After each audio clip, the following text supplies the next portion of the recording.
मंडळी, हे नारळी पाकाचे लाडू इतके सॉफ्ट होतात ना की तोंडात घालताच विरघळतात. चला बघूया कसे करायचे. तर मी इथे एक नारळ घेतलेला आहे. त्याचं मागचा जो काळी पाट असते ती काढून घेतलेली आहे. त्याचे बारीक तुकडे करून मिक्सरमध्ये लावून छान बारीक वाटून घेतले आहेत. बघा, पाट काढून घेतल्यामुळे कसा पांढरा शुभ्र असा किस तयार झाला आहे बघा. तर आता आपण ह्याच्यासाठी लागणारा रवा घेऊया. तर साधारण इथे मी 1.5 वाटी एवढा रवा घेतलेला आहे आणि 1.5 वाटी रव्यासाठी मी 1 वाटी साखर आणि अगदी वरती 2-3 चमचे साखर असेल एवढी साखर घेतलेली आहे.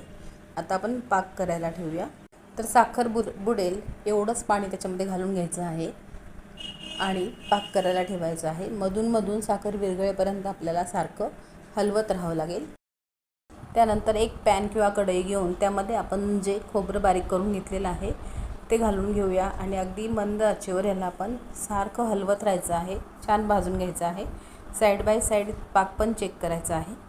आता ह्या नारळाच्या किसातलं मॉइश्चर आपल्याला पूर्णपणे काढून टाकायचं आहे. बघा किती मोकळा किस तयार झालेला आहे. आता हा आपण एका ताटामध्ये काढून घेऊया आणि त्याच पॅनमध्ये ज्या वाटीने आपण रवा मोजून घेतलेला आहे त्याच वाटीने अर्धी वाटी एवढं तूप घालून घ्यायचं आहे आणि सर्व रवा त्याच्यामध्ये घालून व्यवस्थित छान परतून घ्यायचं आहे. रवा छान भाजला पाहिजे.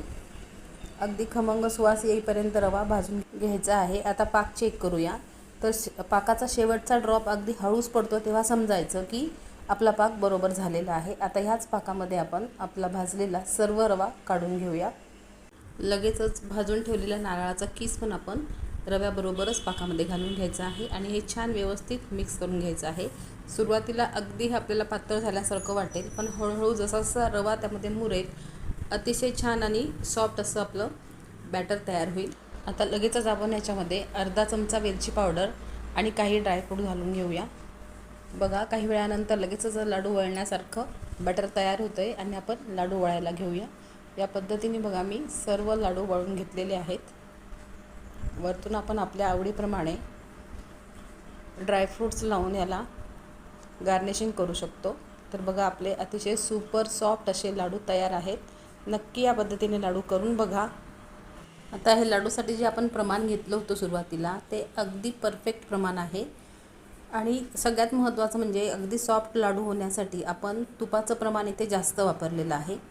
त्यामुळेच खरं तर लाडू अतिशय छान सॉफ्ट होतात. तर या पद्धतीने नक्की लाडू करून बघा. रेसिपी आवडल्यास लाईक, शेअर, सबस्क्राईब नक्की करा. Bye bye.